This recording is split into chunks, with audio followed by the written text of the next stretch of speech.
Yo, yo, yo, what is good? It is Threadguy, and we are back with a very special episode. We got Alon, one of the co-founders from Pump.fun, on the podcast. Alon, thank you for joining me, brother. How you doing?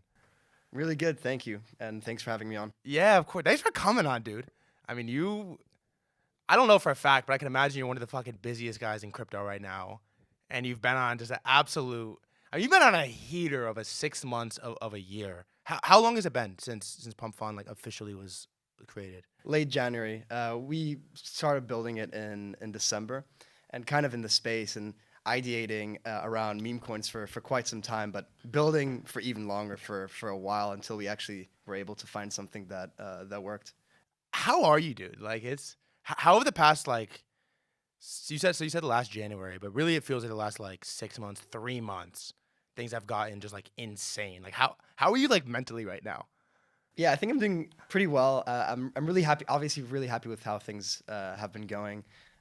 Continuing to be really hungry and growing what we have. But yeah, I would lie to you if I said that I didn't lose a few hairs over the last 3 to 6 months. It's been absolutely insane. It's really like honestly, it feels like it's been 2 to 5 years. Like I feel like I honestly changed as a person as well since so much has happened to myself personally. Yeah. The project, the space in general. Yeah. There's just a lot going on. Yeah. Your hairline looks crisp though. It's looking sharp. Does your day to day like change as things just go parabolic with Pump Fun?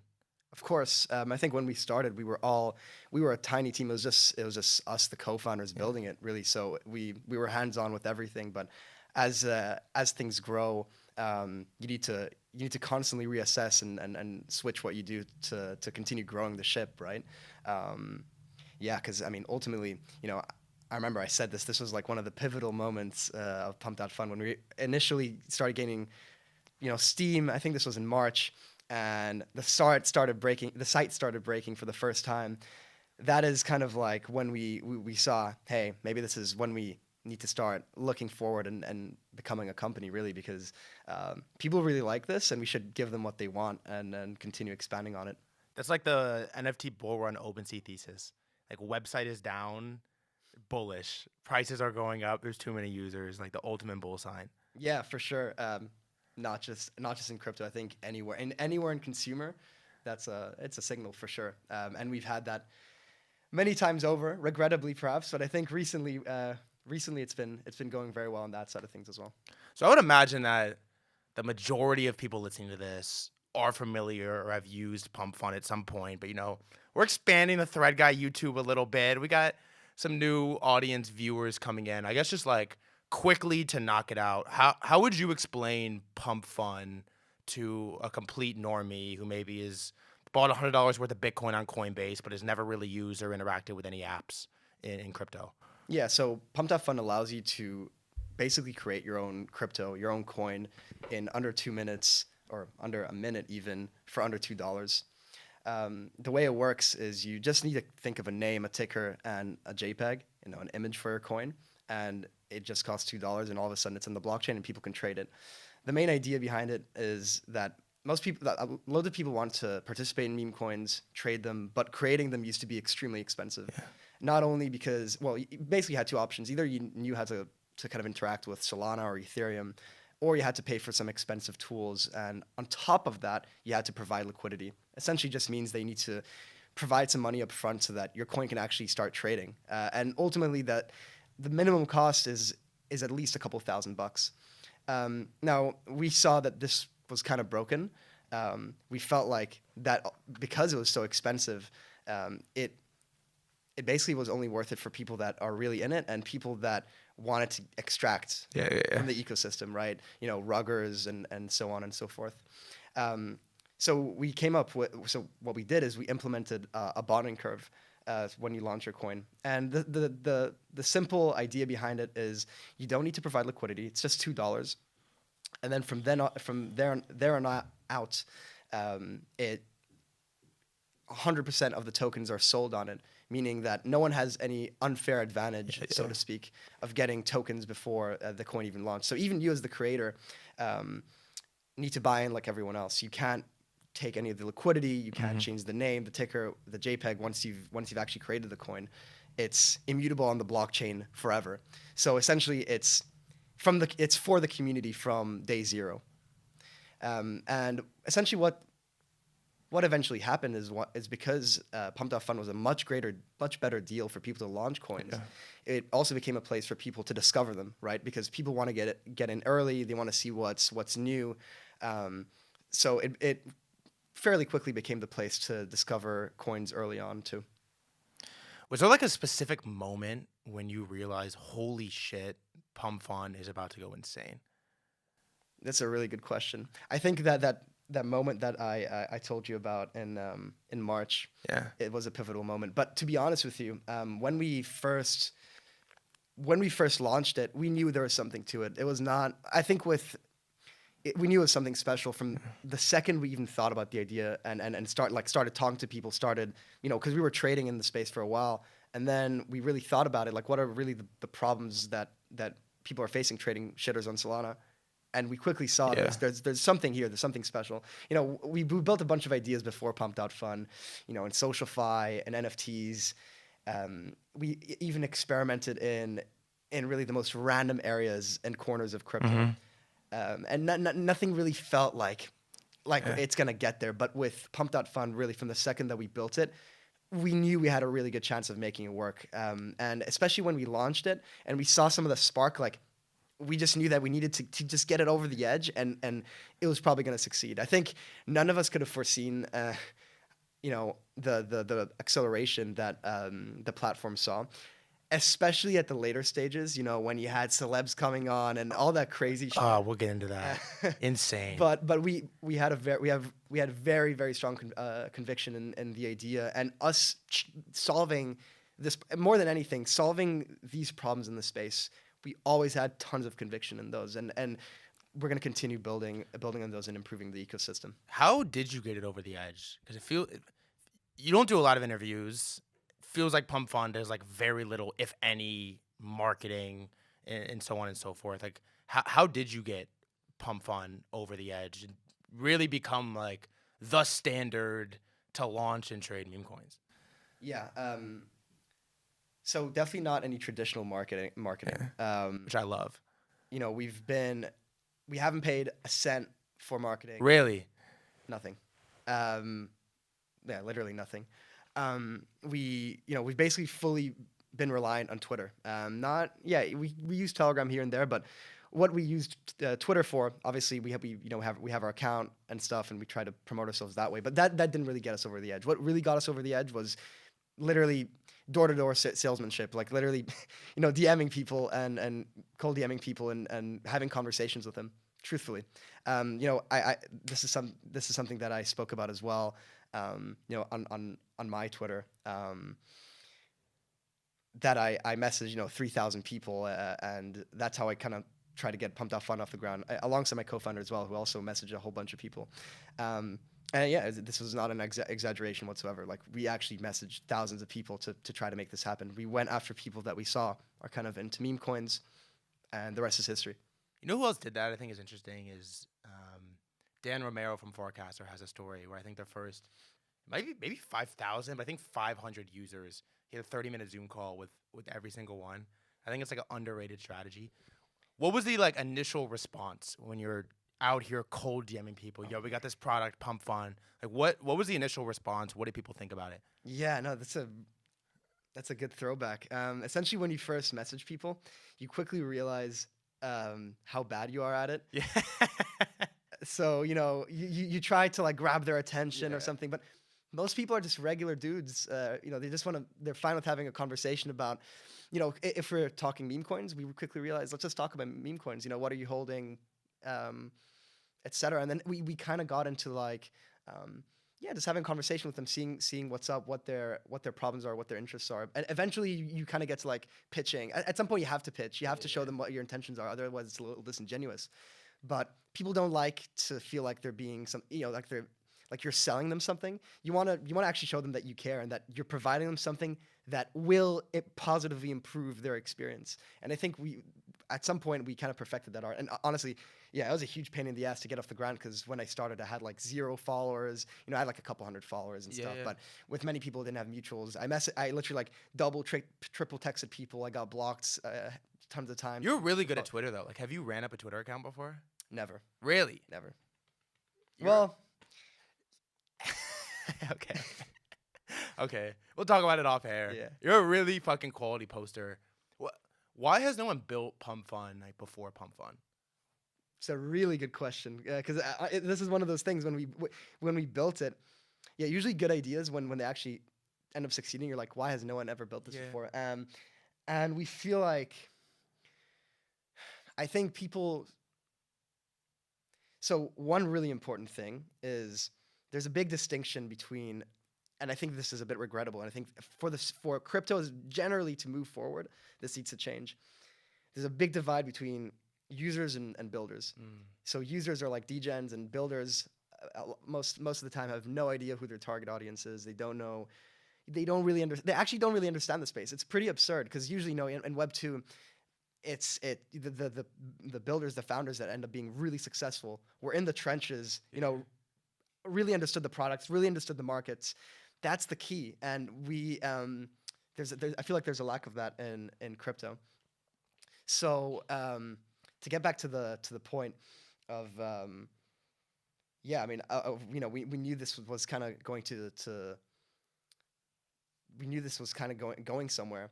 Is that it was on the topic of is basically So why has no one built this before? I think the big challenge is that for the space generally is that people, builders, because they don't really understand users in the space, they don't really understand the market. There's a huge stigma with building in meme coins, and you had that with NFTs. I think you had that with crypto generally. I think with everything in crypto that has ever been successful, it's always been stigmatized in day one. Not just because people were sidelined and really pissed that they didn't get in early, but genuinely from a product perspective, people didn't understand it. They got pissed off because it like contradicts what they believed in the past. Yeah. Like with meme coins, for example, like everyone believed last cycle, like the whole point of last cycle was like, we're gonna build things that matter, and we're gonna prove to everyone in TradFi and Web 2 that, I quit my job and I quit it for a good reason. Like I'm building something that's actually real. So I understand when this totally contradicts the worldview. Yeah, people are gonna get pissed. But meme coins have always existed. Meme coin, Dogecoin has been there for a decade. Ultimately, I like to make the comparison between meme coins and NFTs because ultimately they're the same product, just repackaged differently in most cases. So that's the big thing. Builders, there aren't enough builders that really looked at the market. What are people trading, playing? Like, what are they doing? And try to analyze those problems. That's like one big reason for sure. And this problem still exists today. Literally yesterday, I saw some Asian VC that was like preaching to builders, don't build in meme coins. It's a distraction. Like people still don't get it. It's crazy. So what is your take on that? That meme coins are just a distraction from like the core idea and beliefs of crypto? Yeah, I said this. I think a few weeks ago. I think crypto Twitter is crypto's best product by far. That's such a good take. And it's, why do we come back to crypto Twitter every single day? Twitter is the product. It's the product, not just because, look, why do you come to crypto? I think most of us come to crypto because it's a huge opportunity financially for your career and stuff like that. I think most people's big decisions are based on that. No one takes their life and puts into something because it's like kind of fun, kind of goofy and silly. You know what I mean? Yeah. But the reason that you're not just gated away in private chats or just like trading perps and not talking to anyone or not trying anything is because of the culture that crypto created, and because it's such an open space on crypto Twitter, and you come back every day. It's fucking absurd. It's the craziest place on the planet. It's the best. It's insane. Like you have like Caitlyn Jenner coming in creating a coin. Like, well, what is this? You know what I mean? It's insane, truly. So I think that in and of itself there's so much value in that. How can you not see that there's entertainment value in this? Like people are spend hours on it. Like there are people that have like $20, $50 in shitters, and they come back to crypto Twitter and they get to know these characters, and they go on Pump.fun, and they they have these KOLs and stuff. It's just like it's this really interactive, entertaining experience, and there's nothing like it. And I think that is what people are missing. Do you think you're like the first team that has built a product specifically for crypto Twitter and the attention cycles on CT? This is a really interesting take.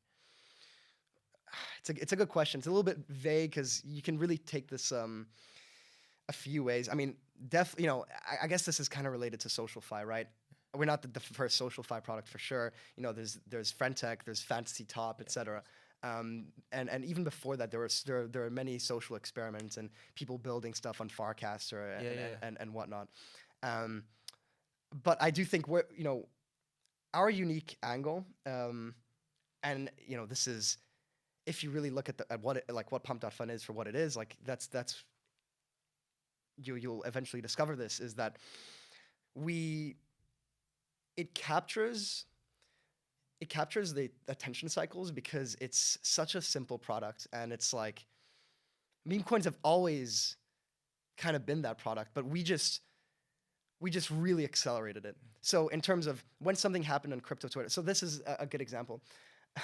Like when something happened, before Pump.fun, when something happened in world news, or maybe something on crypto Twitter happened that was significant, someone would create a coin like 4 hours later, which is like today that's like unheard of. Like the second something even happens, like people even speculate on the most mundane things. Like Ansem tweets something that's kind of like, yeah, he said some crazier shit before, or like, he's had more banger tweets. People take that tweet, they throw it on Pump.fun, and they kind of they see where it goes. And I think that is a big part of that, is like the big difference with our product compared to what existed before. We just really empowered people to ride these waves and to explore like what can succeed, what can't succeed.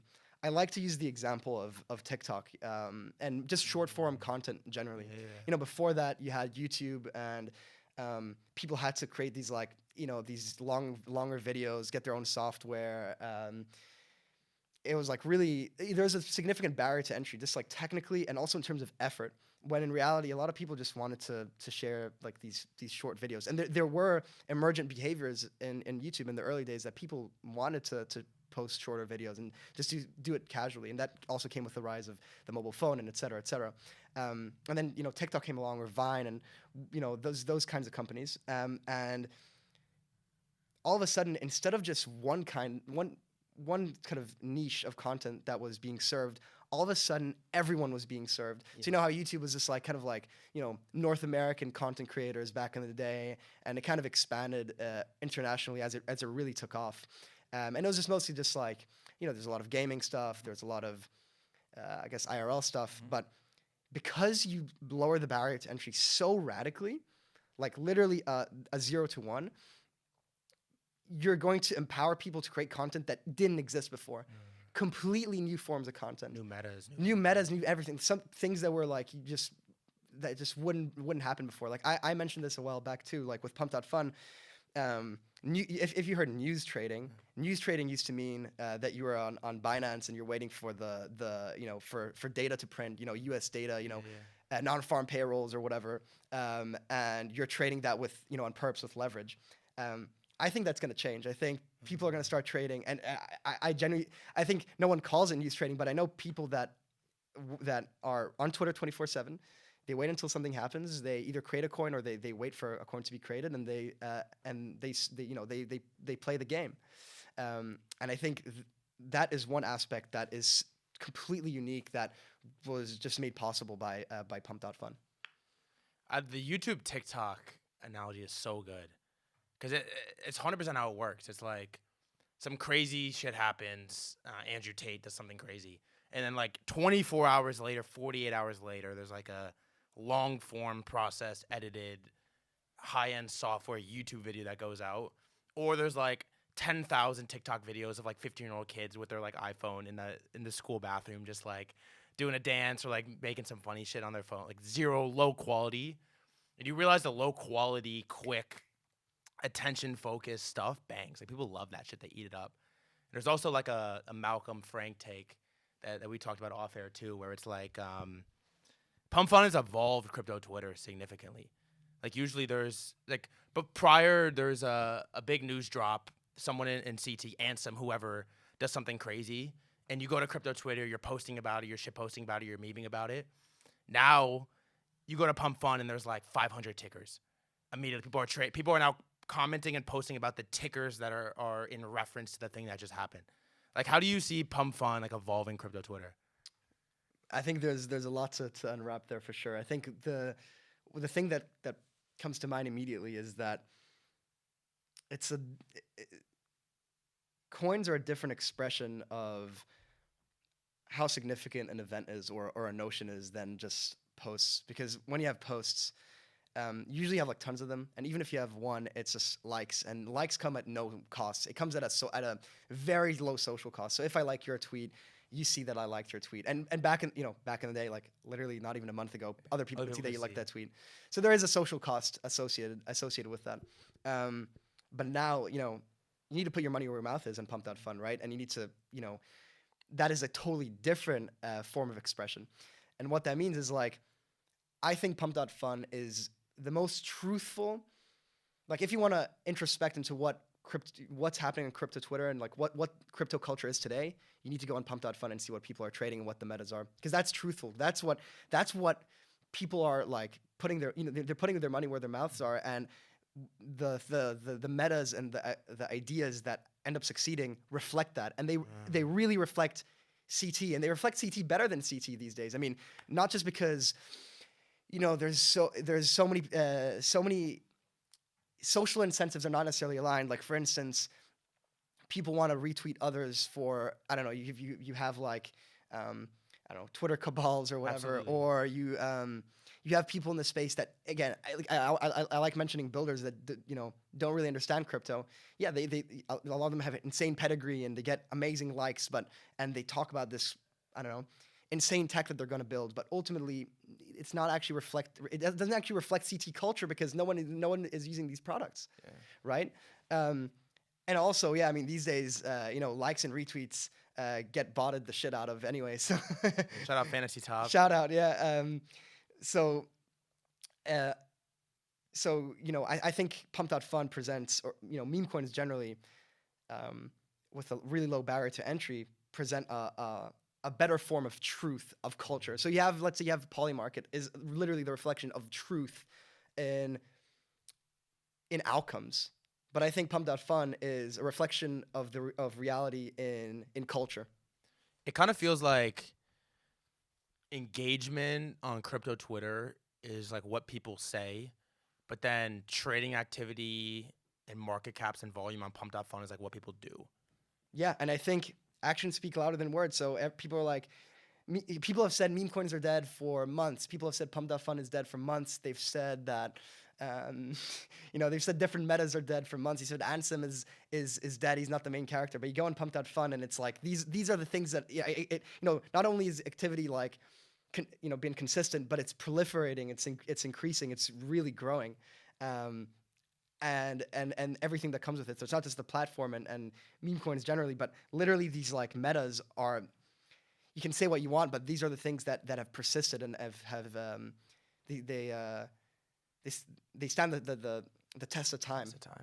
So let's talk about the memes proliferating. I mean, there's been this narrative, I feel, for the last like year and a half, that this cycle was like the meme coin super cycle, and it was kind of thrown around, and it feels like now it's like really happening.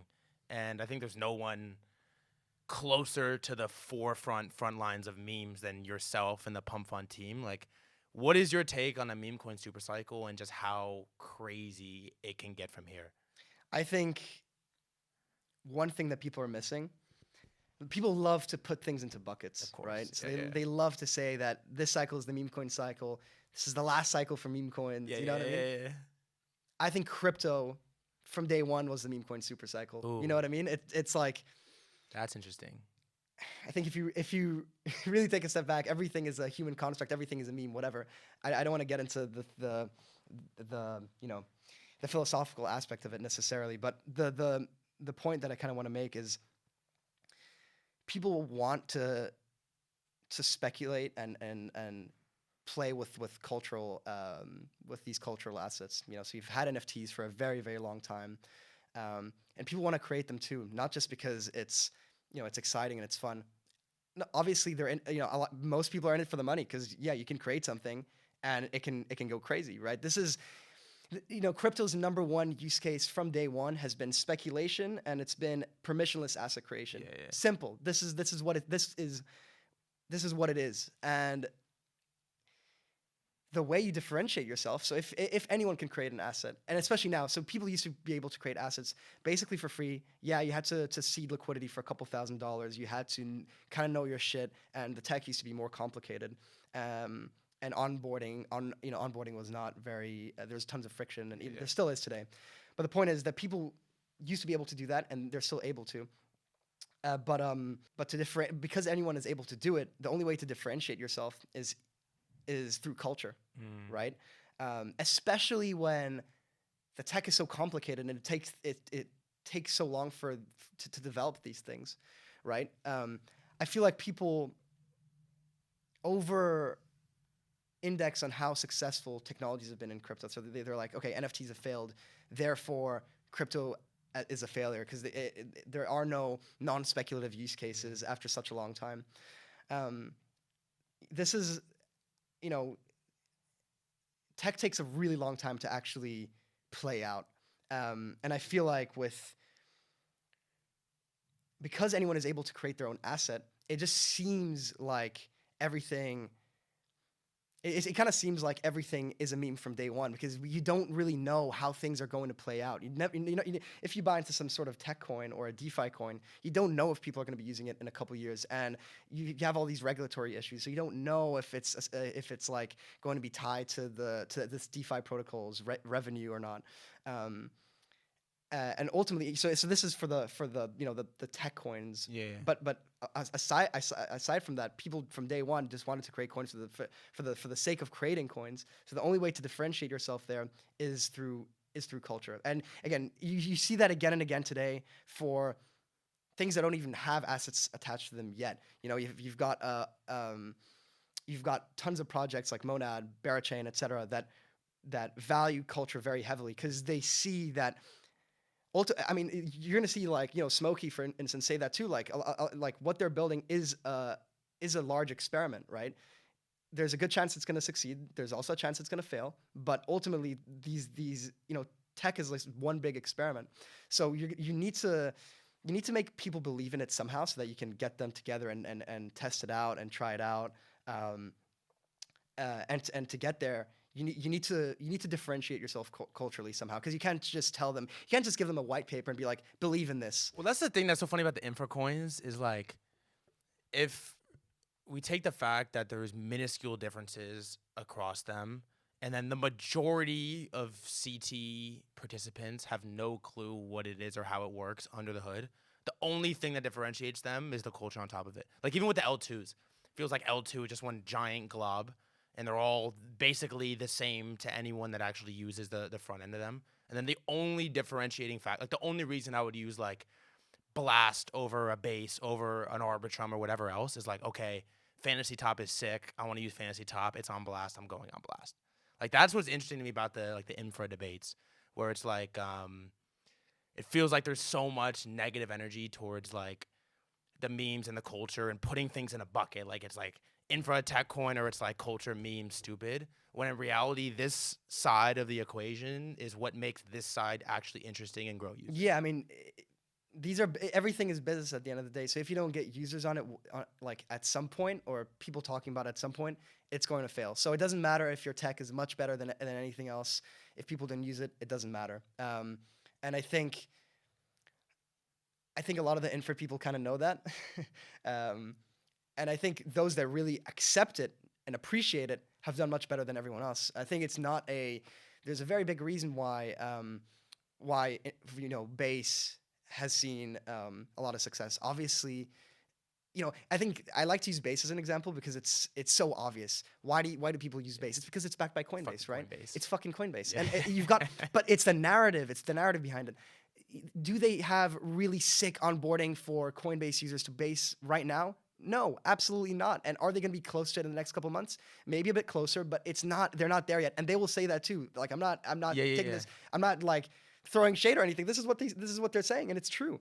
But people use base, and people like go there because there's well, number one, there's stuff that for them to do, but secondly, before there's anything for them to build, why did Dan Romero decide to build Farcaster there, or Frentech? Why did they decide to build on Fuck there on yeah. day one? There was a really strong narrative that they knew they were going to be able to get users on there because, yeah, Coinbase it's the strong brand. People are attracted to it. Maybe one day it's going to help onboarding flow. They're a big team. Maybe they can help me build. Everything is driven by narratives, and the tech only gets really relevant if you end up really succeeding. So for instance, if Pump.fun succeeds and there's tons of congestion on Solana, that's obviously not a great thing. In the last couple of months, in the last month or so, I'd argue that hasn't really been much of a challenge, and that proves that Solana is actually good tech because. A few months ago, That's a good point. we've had some issues with congestion, but slowly it's becoming a non-issue, and hopefully with Fire Dancer, these things become even it becomes even less there's even less friction for users to face, and that actually proves that the tech is good, but that comes later. What comes before is culture, and when you talk about DeFi and these sorts of applications, you also talk about liquidity because liquidity matters so much too. Is there any part of what Pump.fun has added to the space where it almost creates like a greater barrier of understanding meme coin metas and which memes to buy if you're not like deep trenches crypto Twitter?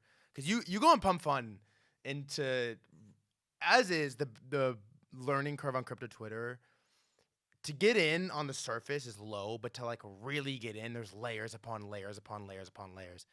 And then Pump.fun in sort of like the rapid meme coin metas are even deeper down that layer rabbit hole.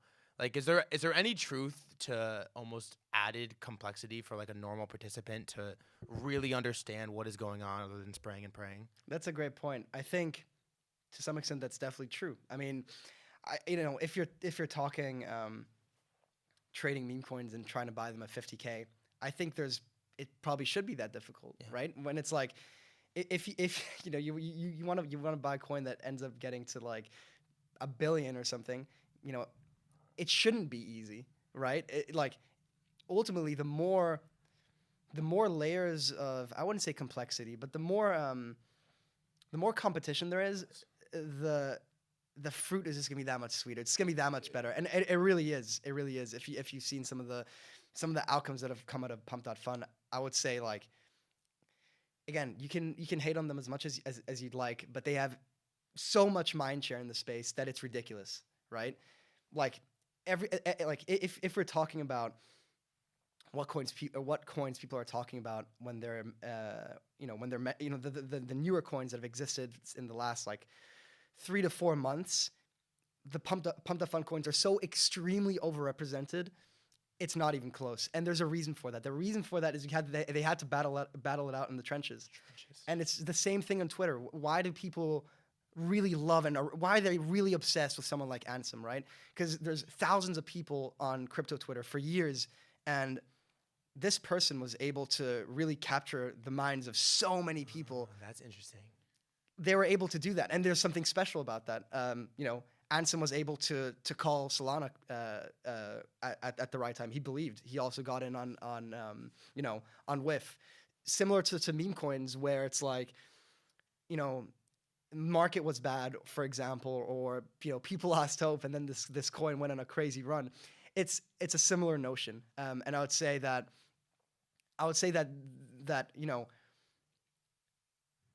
it exists for a reason.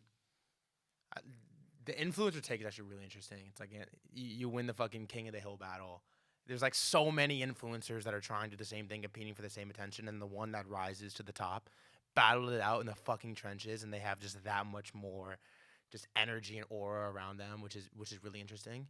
Here's something for you: is how have you seen attention cycles on memes evolve after the creation of Pump.fun and like the ease of accessibility to launch tokens? Like, have we seen it really speed up, or rather than there being like a king token for the full cycle, there's like king token of the month, king token of the week, the day, the hour? Yeah, I like that. I like that term. So definitely, it definitely sped it up a lot, right? Because people can create their, like, you can really max how sustainable a meta is, quote unquote, in a very short period of time, and like really truly test it. Um, so I do feel like it definitely made it shorter. It's interesting to see too, where it's like last cycle was my first, and you sort of so this would be like second like real cycle. Seeing we'll see how it plays out. But there's always this like belief the first time around where you see like the king coins and even with NFTs, especially really with NFTs last cycle, the king make coins and the king make NFTs are created, they're established, they're certified, they're stamped. You see the attention they get, and you sort of we with NFTs would label them blue chips or whatever, and you sort of would just like always assume that in the bear market I should be bidding last cycle's blue chips because of course they're gonna come back because we decided that those were the ones. And then what you like realize pretty quickly is that there's nothing to say that what was hot last cycle was gonna be hot this cycle. And then what I feel like I'm starting to see play out this cycle is like let's forget cycle to cycle. Let's just talk about the one that we're currently in. Is there's coins like a whiff, like a Mog, which is cooking right now. But a lot of these coins that are like DGen was one I was huge on Forecaster, which was like 3 months ago. It was at 2 bill, and even within the single cycle, they get a ton of attention. Market cap goes crazy. Users, everyone's talking about it. They own the mind share, and then people move on to the next thing. But there's nothing to say that it's all gonna go back to whiff or it's all gonna go back to degen within this same cycle because now there's Michi, now there's Billy, and now there's like 50 other coins, um, and so much competition. I feel like at a level we haven't seen for attention that Pump.fun has created. Like this is Pump.fun phenomenon. Like you guys created this, and it's in a way like second-handed, like really levels the playing field. Because it's no longer like, fuck, man, I missed Dogecoin and now I'm sidelined on the meme coin trade for like the next 2 years. Or like, oh, I missed Whiff. I missed Pepe. I'm sidelined on the meme coin trade for this entire. See you in 2027. Like it's not. It's like go find Billy, or like go find Michi, or go find the next one. Go find Yeah, I lock in. think for sure. I think every month or every couple days, people get disproven on that. I think that's the beauty of it as well. Because people are always like, man, I really miss the old days of Solana when it was so simple. Like, yeah, you got in early on this huge meta. Skill issue. It's a skill. It's never coming back again. Stop whining about it. You know what I Yes. mean? Like, you need to look at today and stop. You need to stop looking at the past and look at what can happen from here on out. Like, it's really that simple. And I feel like it just like I feel Pump.fun somewhat. I don't know how to put this. I guess like brutalized it. It made it crystal clear. Like you need to learn how to deal with these cycles. And honestly, that's why I think it's a good breeding ground for traders because then it's like you need because there's like mini cycles. It's like this is the shortest cycle, but there's much longer market cycles than that, right? You've got you've got the week, you've got the month, you've got the year, you've got the 4-year cycle, etc. Well, what it did too is it like distilled every layer down, peeled every layer back to like the core ingredient, which is attention. And I was just thinking about this as you're talking about it. Pump.fun allowed liquidity to flow through crypto memes at the same rate or really close as actual like non-crypto memes and just like social media. Because if you look at social media, there isn't like a meme of this cycle. There's like the new like bored Elon Musk, if you know him on Twitter, does this thing now where he's like this week in crypto Twitter or this week in social media, and he posts like the 4 most like relevant memes. So like this week it was like Sam Altman driving in that car. There was like the fake ripoff Hawk Tua. Like we're on like the 4th iteration of the Hawk Tua meme, which was like 3 weeks old. Yeah, Right? the Hawk to a meta. Yeah, the Hawk Tua. Yeah, we're on like the 4th iteration of that. It's not like okay, Hawk Tua is like 2024's meme. Like it doesn't work like that in the real social media. And what else Pump.fun? Like I was thinking about this as you were talking. I'm curious your take on this. Because we can now assign like a dollar value, it's sort of like immortalizes the significance of a meme. Because in regular social media, if we take crypto out of it, there's really no way to compare which meme was like more impactful, right? In the real world, like on TikTok, okay, it was like a TikTok trend, it was a TikTok dance, but like which TikTok dance had a bigger impact than the other one? Or like which Twitter meme was more impactful than the other one? You kind of just, you guess, you go off likes, Google Analytics. Google Trends, but it can all be gamed. It's all like it's what people say, not what people do with their actions. There's no way to really like there's no way to do like a meme battle. But in crypto, there's a market cap. And you can literally see which meme was more impactful, which meme got more attention, which meme like mattered more. And Pump.fun like democratized that. Where every single mini cycle meme trend can now be like compared side by side rather than like, okay, there's 10 meme coins for this cycle. Like it's pretty interesting how that happened. Yeah, it kind of comes back to what I mentioned earlier that that Pump.fun is a really good measure of culture or created that environment. And I also think that for the space generally, what people gloss over is that it's really, in this experimentation, there's people are trading, right, or playing this game. Some people make money, some people lose money. I think when you lower the barrier to entry so significantly, really in the trenches, in that discovery phase, it's a lot less significant, right? So what we had before is I would consider that part of history where meme coins just kind of started picking up in Solana. I would be much more nihilistic in that sort of environment, because in order to really test how good a meme is, if it's lasting, it had to really gain steam, because the trenches weren't accessible. You really need, it was like only really a few hundred people that were like really in there, because it was so complex, and you need to put a lot of effort to go there.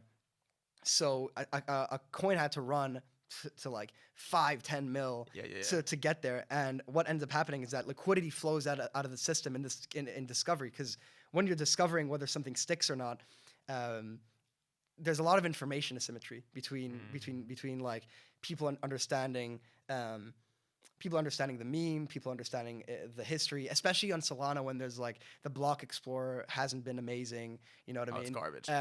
When there's community takeovers, like I think it's pretty absurd that you can't look back and witness, the community takeovers of like Whiff or something, like as if you were there in real time. Yeah. Pump.fun not only democratized the actual financial side of things, but the social side of things too. You can go and see what happened on day one for Michi and Billy. You can it's there forever. You can see exactly what happened and what led to its success.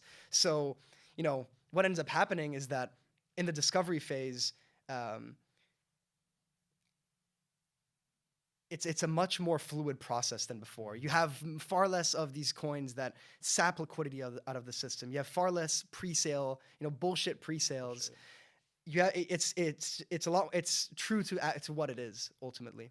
And one thing that I find interesting, and I think I mentioned this on Twitter as well, is that I had people that that reached out. I had a bunch of people that reached out to me over the months, and because launching a coin basically has to take place on Pump.fun these days, they're asking me, hey, how can I kind of get around that? You know what I mean? So that I can run it up and control the supply. And I'm not saying any of this is impossible, definitely not. But if you're launching a coin on Pump.fun and you're not actually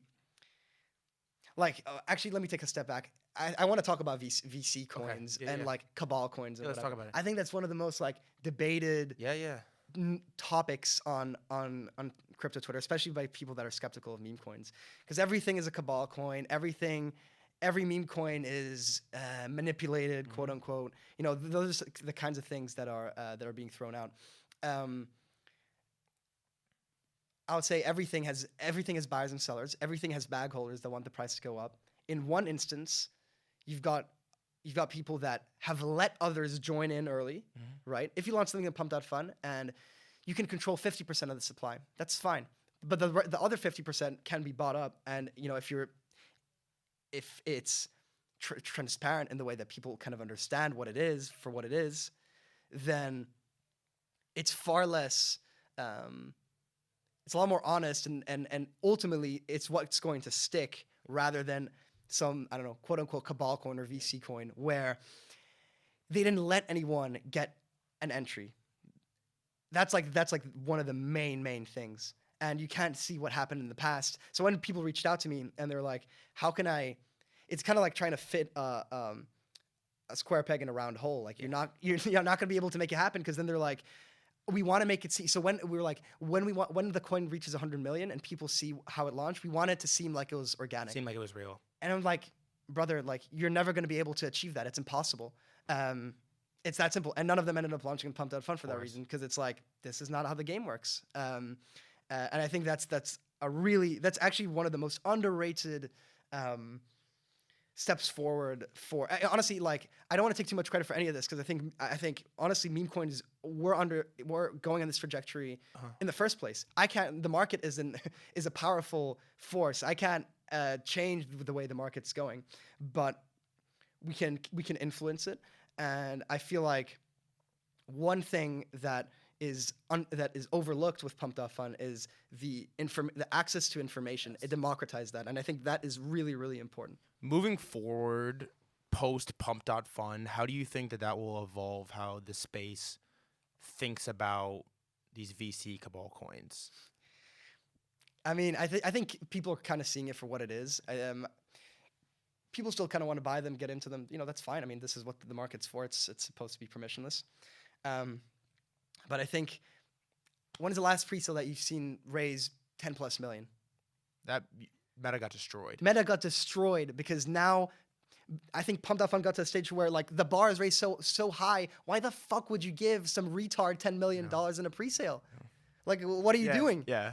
You can, and then in the end, coin launches at 200 million, and then you needed to uphold that to make a 2x. It has to go to $1 billion. What are you doing? Yeah. What are you doing, man? Like, whereas you can invest in something that has stood the test of time. It battled out in the trenches. It's also at 60 million or 100 million.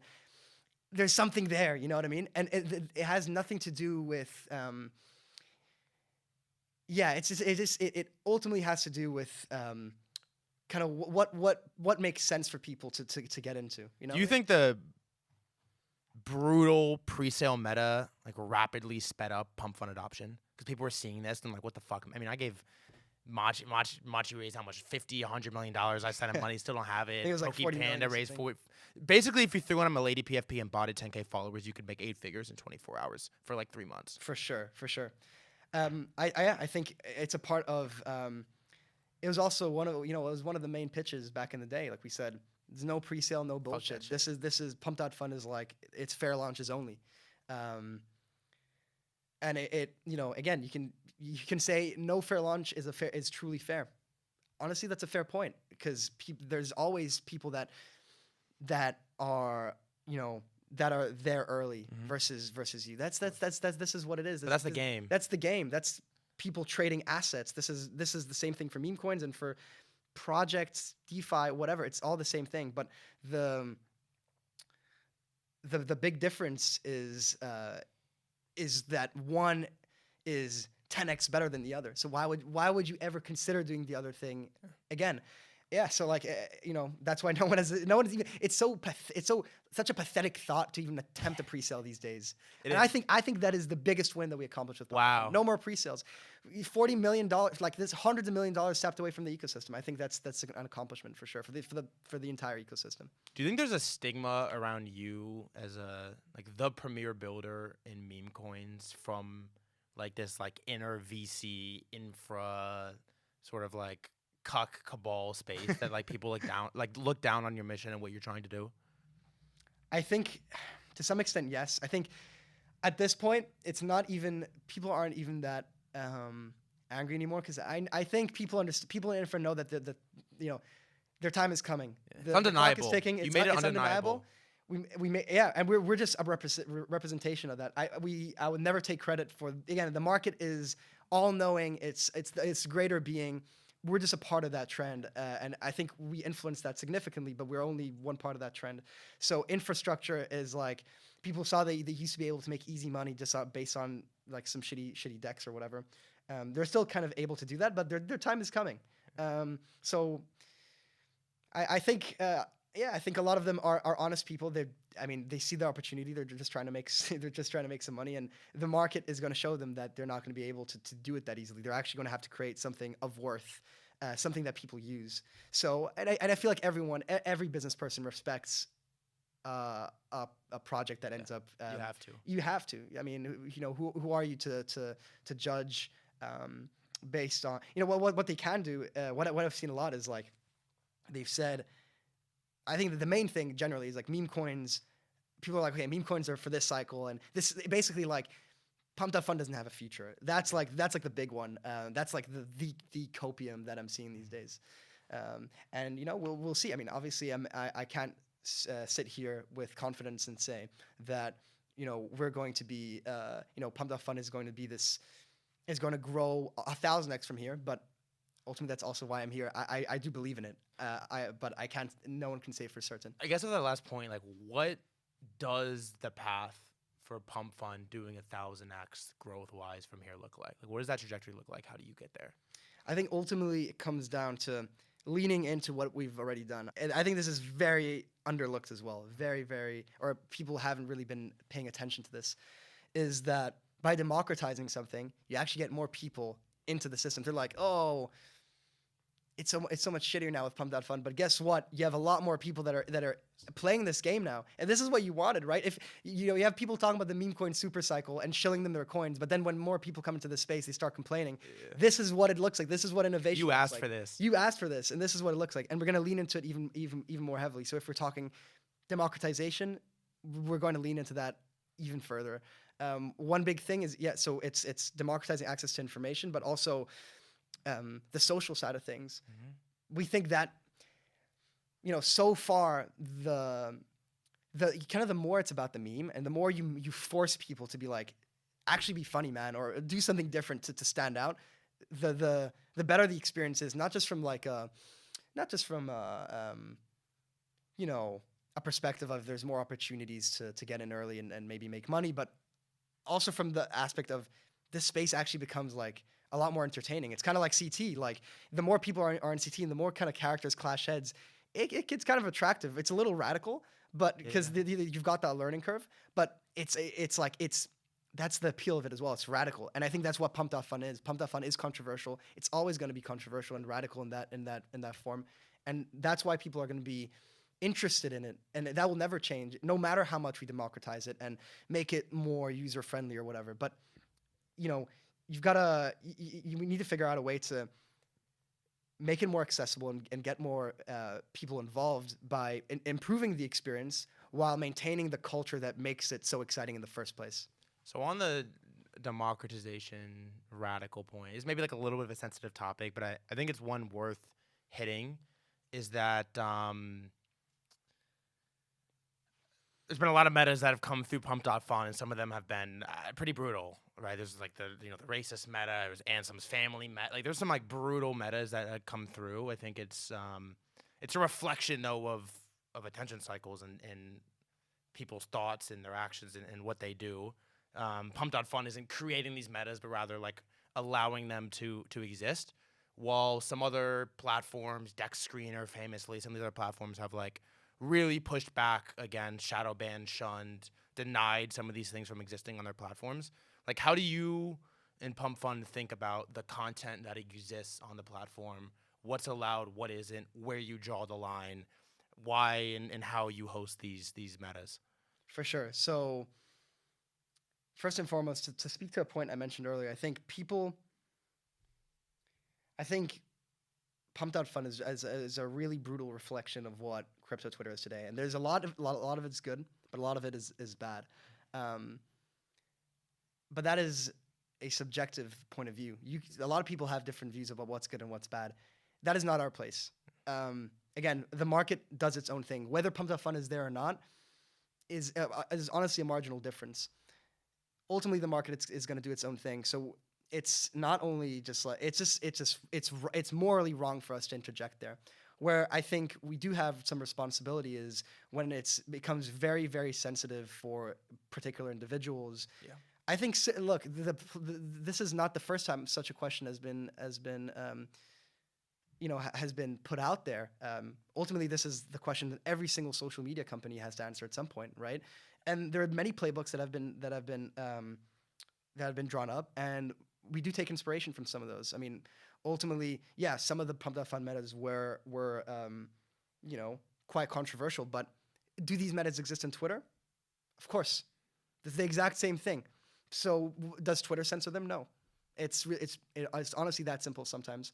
But yeah, a line has to be drawn at some point, and when it comes to violence and to things that really affect individuals, I think that is a point where you need to interject. But the culture is going to do what the culture is going to do most of the time. So I have a similar point of view on this, and it's sort of like if I had to like distill your take down, it's basically like you don't play God on what people want and don't want until maybe it passes into a dangerous line. But I mean, I just did an interview with Andrew Tate, and that was, I mean, relatively extremely controversial. And there's a lot of people that are like, how dare you platform that man? How dare you speak to him? How dare you offer him a platform? And my perspective on it was like, look, the guy's got 10 million followers.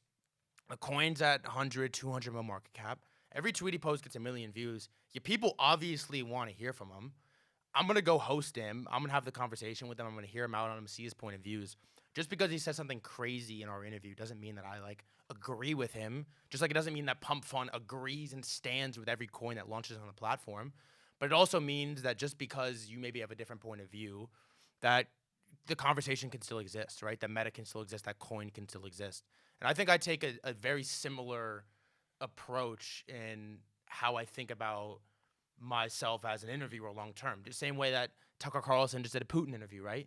A lot of people that would say, oh, that guy's, he's a dictator, that guy's crazy. How dare you platform him, when the other side of the equation is like, the guy has attention. People are going to see what he's going to say anyways. You don't have to agree with him to have a conversation with him. And I think you guys have a similar perspective on what is and isn't allowed on Pump.fun. And I think it's a perspective that I agree with. 100%. I think culture can never progress without new things or topics that are on the fringes of what is acceptable and what isn't acceptable are kind of tackled. Yeah. So if you start telling people what's right and what's wrong, you will never. The culture that happens on your platform or whatever is never going. It's never going to move anywhere, and that's slowly. That is how you bleed slowly. So if we started saying this is fine, this is not fine, people would start looking elsewhere. And it wouldn't just be they would start looking elsewhere. They would be like, yeah, this meme coin stuff, it's a load of horse shit. Because that's kind of the whole point of it as well. It's allowing people to express themselves and really unite. I mean, in a way, you buying into something is your way of agreeing with it to some extent. It could be you agreeing with it in terms of you want to back it. Because you actually believe in it, but it could also be something that you think needs to be discussed, or will be discussed. You're betting on something. If you're the stupid example, Bowden. Biden's presidency and kind of like the fact that he's this this really old dude.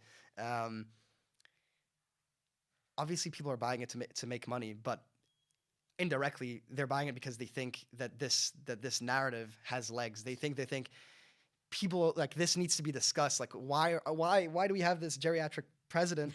You know what I mean? Like that's what it means. So yeah, ultimately it boils down to these very simple concepts. Yeah, there's also this point where it's like, well, a couple things. One, if there's something people want to trade and you don't allow them to trade it, somebody else will, and they will look elsewhere. I think that's like a fair point. There's also this take on like culture where it's like for culture to go and evolve into something that doesn't currently exist, it has to like push boundaries and do things that are outside of the norms, right? For wherever our meme coin culture is going to look in like 18 months, in order to get there, it's going to have to take steps and evolve through metas that are new and fresh and haven't happened before, and the dominoes haven't fallen in prior ways that they've already fallen to then get to the new place. So to like put it in this box as it's worked this way before, so we're gonna just keep it this way, is how you like fully stagnate, which I think you just touched on it, which I think is interesting. just one thing. I think culture. I think there are many people in the space that, they're really familiar with crypto and trading, and they don't really understand this. Culture is really like markets. When you're trading markets, you love trading something that's hated. When people are heavily, you're going long and everyone's heavily short, because that controversy creates opportunity. It's the same thing with culture. If there's something controversial going on, there's probably something there that is interesting or that can move the culture forward. Um, Almost in everything that happens. And so there's even the really bad, there's probably something to be learned there. It's just bringing it back to the Andrew Tate thing one more time. 'Cause I think it's so interesting. You just fucking spit a banger. Is that to me it was like a fairly big moment. Just more so the story of like one of us, a crypto Twitter person, sort of like breaking on the outside. But I think the only reason that it was like as big as it was, now mind you, I'm in a bubble, so it was bigger to me than it was to you, is that every single person, specifically the angry people, are on Twitter talking about it, posting about it, quote tweeting it with their angry views, and like indirectly directing more and more energy and attention and mind share to this thing. And it's kind of like it's a little bit like the censored metas, where it's like everybody is like so angry and just beside themselves that this is going on, so they talk about it and they talk about it and they get on a space and they talk about it. It's like this happened with the Iggy Azalea coin after the first like 80% drawdown. Like people were so excited to dunk on it and talk shit at Ansem, talk shit at me. Yeah, just like Whiff. They were so excited to dunk on it that indirectly they brought it back, because I would imagine the people that are holding that thing in this moment are like, oh yeah, like there's like a lot of energy here. People really care about this thing, and you indirectly it comes roaring back because of the antagonist on the other side. And then they wonder why in Pump.fun you have people that pay others to FUD their coins. There's a lesson in there. There's a fucking lesson in there, which is hilarious. And I guess this like brings it back. I had this interesting take that I wrote actually one of the few Threadguy like articles that Fantasy Top was a Twitter L2. And I think Pump.fun is like the ultimate Twitter L2. And I want to get your take on this. Like, is Pump.fun SocialFi? Yeah, 100%. Yeah. Like through and through. I think it's just like not what people imagined. At all. Not at all. But I think that this is what SocialFi looks like to a great extent. I think you want to talk SocialFi, some people call it crypto social, whatever. There's many different angles to it. But ultimately you're combining finance and social media, like or social elements to some degree.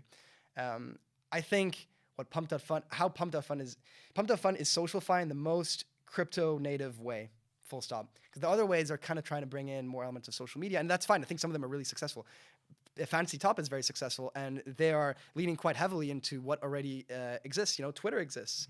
Because, again, crypto Twitter is such a great product, but it's Web 2. I think Pump.fun is SocialFi in the most raw CT way possible. Because it really boils down to every single little aspect there is tailored towards, CT, like the fact that you can create a coin, the fact that you can buy and sell that coin. I could go on for ages about all the different elements in the website, but ultimately I think we kind of get the gist that this is like CT in its raw form. Do you see Pump.fun as a Twitter competitor? It's a really good question. I think ultimately, if you're building anything in social, everyone's a competitor, right? Everyone's competing over the same attention. So if people are not discussing Pump.fun CTOs in the Pump.fun threads, they're discussing them on Telegram or they're discussing them on Twitter. I obviously know, I believe, and I think this is fact that, for example, with CTOs or anything related to meme coins, in its earliest stages, it should take place on Pump.fun because it's tailored, it's made for that experience. You get the best out of it. So, for instance, when a coin really goes crazy, people can go back in time and be like, "What happened on day one? Is this really legit?" And I think that's a big part of meme coins as a whole.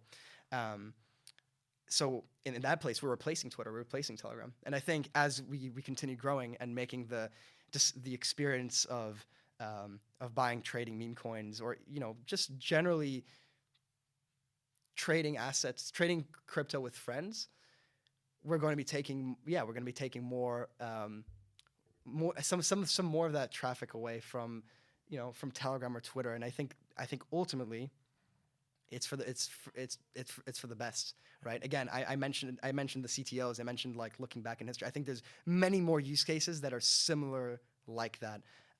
That I urge you guys to follow and kind of see. Yeah. How the developments come along with Pump.fun. So I'm one of these people that's in the boat, fully pilled on crypto. Twitter is like the best product of crypto. I've always thought the social layer is by far the most interesting. And I was brought in through NFTs, and NFTs are just like inherently as social as you can get. We're here on a podcast. I do spaces, like I tweet like a maniac. Like I fucking love this shit, right? I love the social side. I'm curious with Pump.fun, like how far down the like social features rabbit hole do you plan to go, like in sight? Because it's inherently social right now with the threads, and you can go and you can see the devs, every coin that they've launched, and obviously the main UI is insane, which we haven't even talked about. Is fucking insane.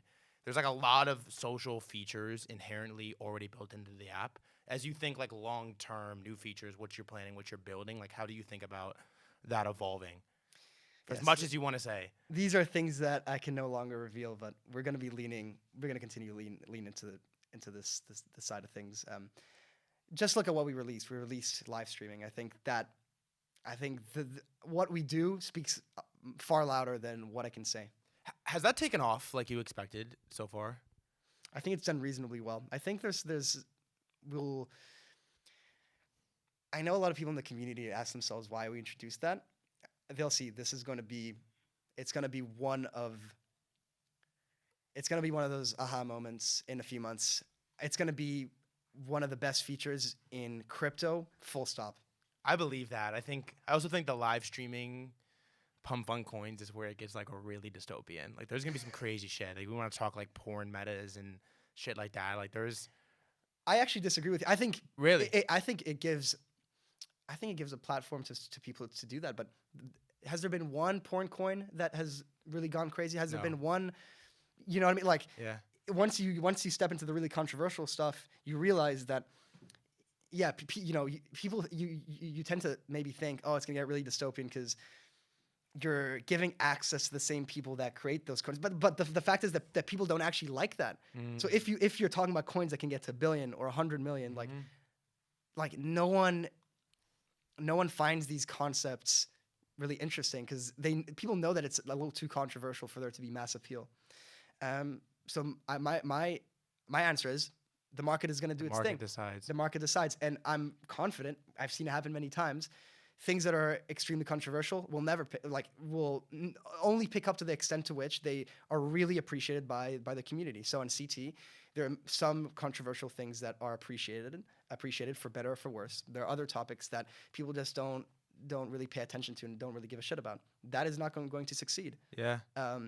It's really that simple. But yeah, I really don't think it's that dystopian in that regard. I think the things that are, you know what? I'm going to say this. This is the most alpha you're going to get out of me. Is that I think if we're talking about like dogs and cats and shit, I think if someone like GoPro'd put a GoPro on their like cat and it's like live stream that on Pump.fun, I think that could be pretty funny. Something like that. That's good actually. I like that a lot. No, because people have been live streaming their like cats and dogs for the last couple of weeks, and it's like.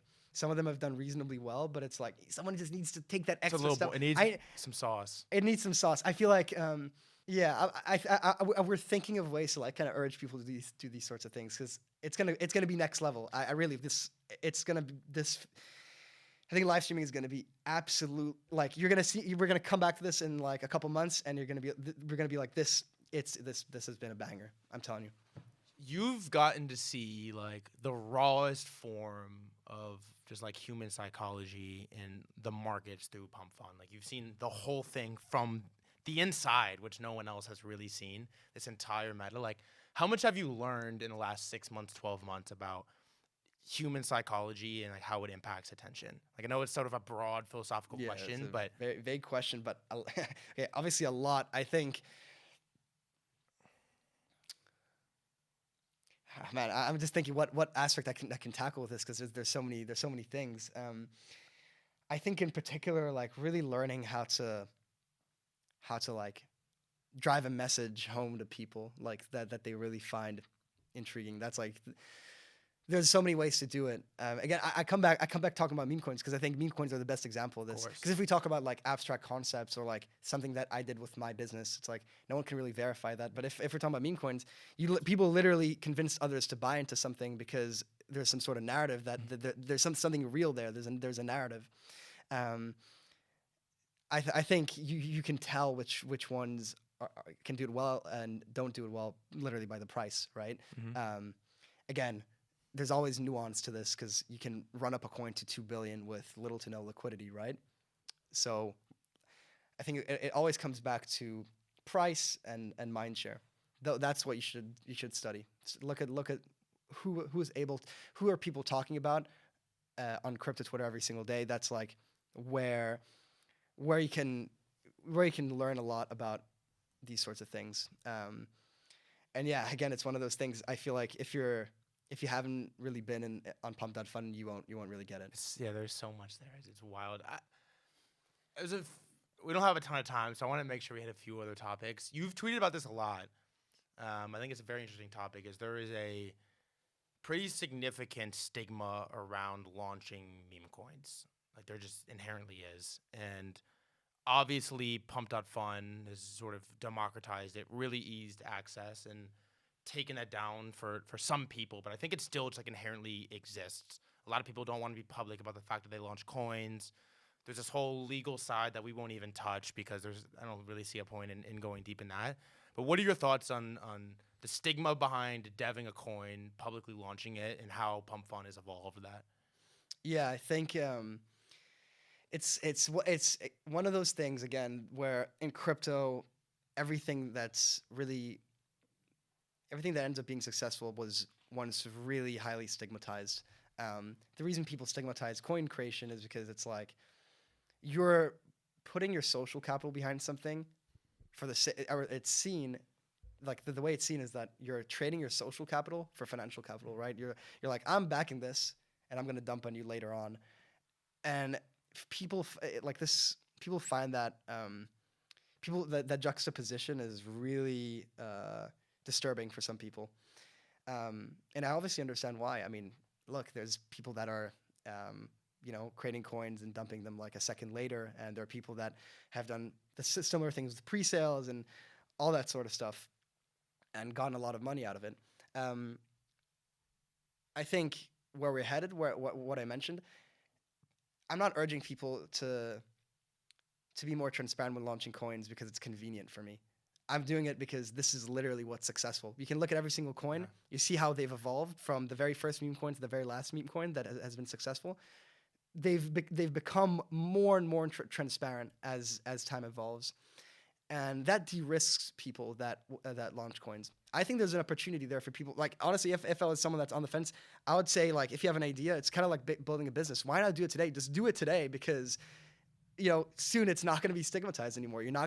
Everyone is going to be creating coins. It's going to be a new form of creating content. I truly believe that. So I'm not even entirely trying to ask this question, but for someone like myself, I've never launched a coin. I've been very sort of like careful on what projects or coins or tokens, whatever that I like specifically that I back.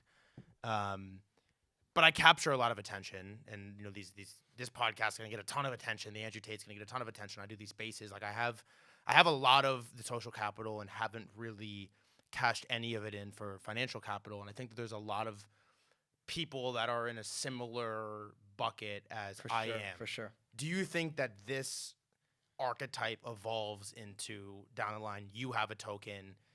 It's traded based off how much attention you have, and that's just like the way things. Yeah. So you're kind of like hinting at social tokens. I think it's a really interesting subject. I think social tokens are going to be a thing, but it's definitely not for everyone. I don't think that.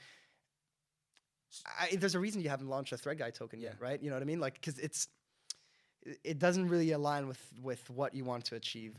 However, I do think there's a reason for someone like you to launch a coin that's unrelated to yourself. I really do.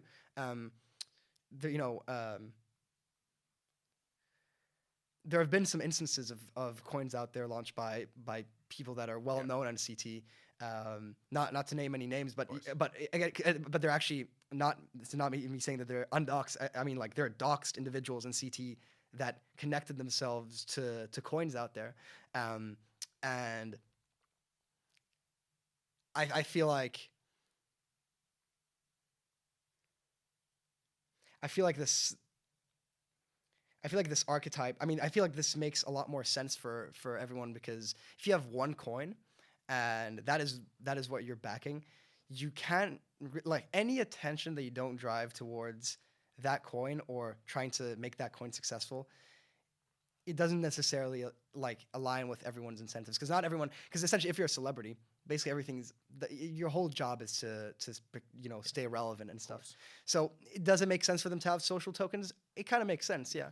But if you're someone that's in crypto and you kind of want to you want to test different narratives, you want to become involved, and again, obviously there's financial incentives in there. But that's, again, I don't think there's anything wrong with that, because this is why every single person is on CT in the first place. Yes. Everyone is here to make money. Why is that such a big thing? Why is that such a? Why are people afraid to say that? Yeah, exactly. And I feel like the only thing that the nuance to that is that so far, it's been so easy to get away with it in a non-transparent way. But I think we're slowly getting there to where it is expected, and you have the infrastructure to do it in a really transparent way where no one can point fingers and be like, you really fucked me over. Yeah. Right? And I think that's like the main thing for people that have a lot of social capital in this space. They're just really, they don't want to be in that spot. You know what I mean? But there are many coins out there today already from Pump.fun that are connected to people on CT, and they have publicly said that. Yeah. But so far, they've done it in a good way. They're like, they launched the coin. They're like, these are my intentions. And this is kind of like how I intend to, this is what I'm bringing to the community, and this is how I intend to profit from this, or this is how I intend to gain from this as well. And that's the way to go about it. And I think once this becomes clear to people, it will become less stigmatized. And I think you'll see this unfold. It's already unfolded. Happening. It's already happened, and it will continue happening. It's gonna be like a really radical change in how things kind of happen on. There's a lot of people that are changing the narrative. I think shout out to K Money. I know Mog isn't a Pump Fun coin, but has definitely like very publicly doxed individual that's kind of put his entire 100%. Stack of social capital behind a coin and has done well. I mean, Billy's a great one. Guys like Base16Z that have sort of like very publicly put a lot of social capital behind these tokens, and it does well. I think when you Ansem, obviously another one. I think when you see people. Like when you're on the fence about it, and then you see these like very respected individuals do it and it go well, it sort of crushes that barrier down a little bit, which is interesting. For sure, it's happening, and it's happening fast. It sounds like I'm trying to sell you something. Like if you're on the fence, like launch your coin, but like truly, soon it's not gonna be that special anymore to launch a coin. Like everyone's gonna be doing it, and it's already been happening. Like now there's like so many coins out there, but it's gonna go hyperbolic. All right, let's get the counter. I'm sure you've heard this or read this narrative quite a few times that Pump.fun is the worst thing to ever happen to crypto. What are your thoughts on that? Yeah, I mean, I think it's the worst thing that happened to crypto for a lot of people. Yeah. Certainly because of everything we discussed. It's a lot more transparent now. The veil is uncovered for what crypto really is, and people don't like that reality. People don't like that, and for a lot of people in the space, so we're talking, people that are really invested. Like infra is the best example, but there's people in other areas of the space as well. That Pump.fun is the kind of like a little bit of a fuck you to them, and that's just how markets are. Because again, I wouldn't take credit for that necessarily, because I think anything in meme coins would attract that. But I think what we represent a project that really embraced all of these things. So now, when people before got rugged and things didn't go well, they didn't have anyone to blame. They're like, yeah, Solana is just a piece of shit chain. Like people just like, selling coins all the time, whatever. But with Pump.fun, you have this sort of, you have like an entity that you can kind of point towards. Yeah. And I think that's fine. I'm fine. With any position, with any influential position, there comes this sort of responsibility, and we're fine with taking that on, because we know that we helped create a much better space moving forward, and I fully stand by that. And honestly, if you don't if you don't see how things have changed for the better and over the last couple of months, it's you either don't know what you're talking about or it's just pure cope. You know, there's gonna be movies made about you motherfuckers, right? Let's see. How do you how do you stay at the top as like the premier place to launch these coins? Because I'm sure, I mean, it's happening in real time that there's just like OpenSea was, you know, the only NFT marketplace for however long, and then Blur comes around, the Magic Eden comes around, and all these platforms come and eat their fucking lunch. How do you stay at the top and stop competitors from stealing market share? You need to move fast, and you need to understand. You need to always you need to. What if when a lot of people like make it with the product, they think they're all knowing and they think they know exactly what users want, and it's always going to be that way. It's good to have conviction, but what was clear with OpenSea, for instance, is that they didn't really they created something that users wanted at some point, you know, at initially, but then they failed to innovate on that because that need evolved. People wanted to trade them people want to trade them in a more liquid manner, a better user interface, etc., and that presents an opportunity for Blur. Or people wanted to explore other ecosystems. You have Magic Eden, you know, with ordinals. You've got a bunch of these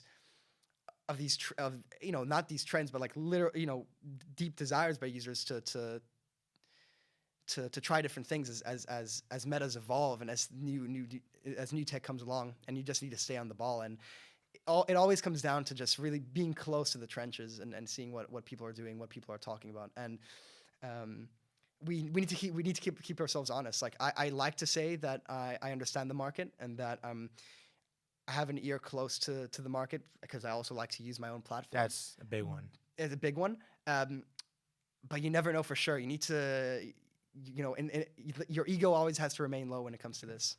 Because if you don't, then people eventually, someone that's in the trenches will create a product that is going to fill some sort of niche that you didn't think of. And that's how things can really snowball. And in OpenSea's case, it ended up being that, competitors came along, they lost most of their market share. Is it wild for you to see all of these celebrities come on to crypto and make a tweet with a fucking Pump.fun link and a coin? Yeah, it's absurd. Like, how crazy is that? It's Did you expect that January? Did you expect that to happen? Honestly, like if there was anything that we expected, we really did believe that we would succeed with this product. But you know, if you told me that there was gonna be like you know, Iggy Azalea was gonna launch her coin on Pump.fun, I would never. That's just crazy. But you know, given where we are and you know, now in hindsight, it kind of made sense where a lot of this stuff is coming from. Looking back, it makes sense. Looking back, it kind of makes sense. Is there any part of you that feels you have to normie code the UI in the website for if you were to reach 100 million users? First of all, the UI is incredible. Like, it is incredible. It's honestly amazing to me that it's gotten where it has with how it looks, and you've stayed true to the guns. It's incredible, and I think everyone in deep crypto really appreciates it. But is there any part of you that's like, okay, if we're gonna get, you know, your 14-year-old little cousin off TikTok buying Pump.fun coins, that we have to simplify what this looks like? Yeah, you want to stay true to the culture for sure, but ultimately we will have to. You know, we have already made a few kind of improvements to the UI, and ultimately a big part of it is just product design, making sure that it's smooth and everything makes sense, and that every little real estate on the website has its purpose. But as I mentioned, the whole appeal of the platform as well is like this. It's such a real culture. It's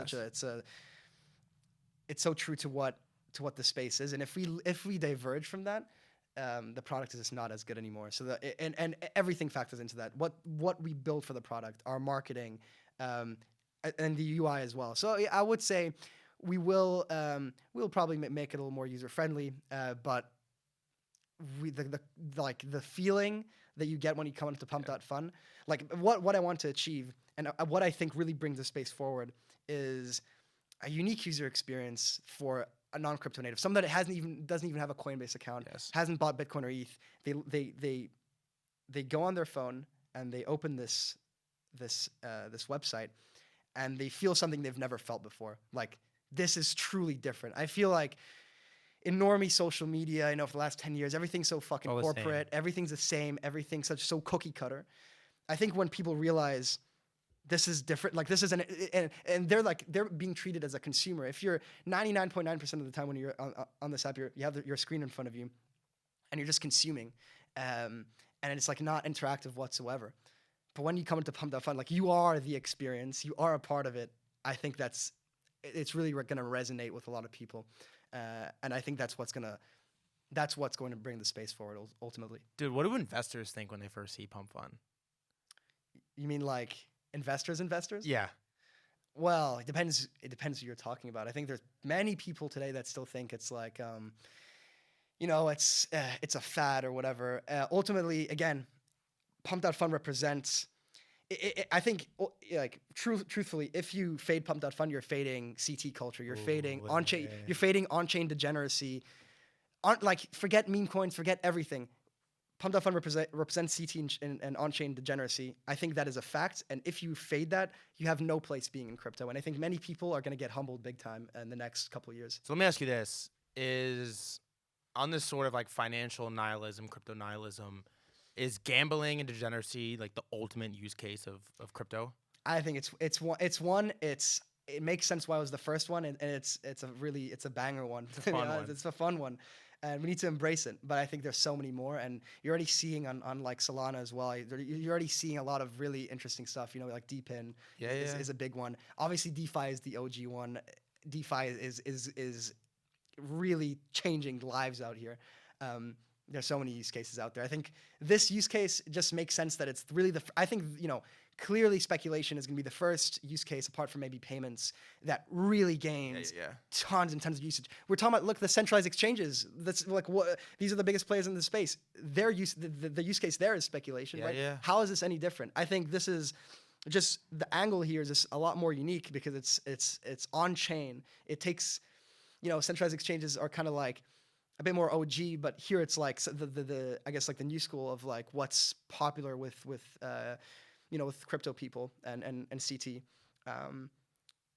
So yeah, I think that this vertical is what's going to end up getting mass traction first, but there's going to be many others to follow. It's a good answer. I like that it's like it's not the only, but it's like the first one that really. Because I mean, even when I was just at my friend's college graduation the other day, and I went and saw my old like college friends, and 8 out of 10 of them have like less than $100 in their bank account and like a riveting sports gambling addiction.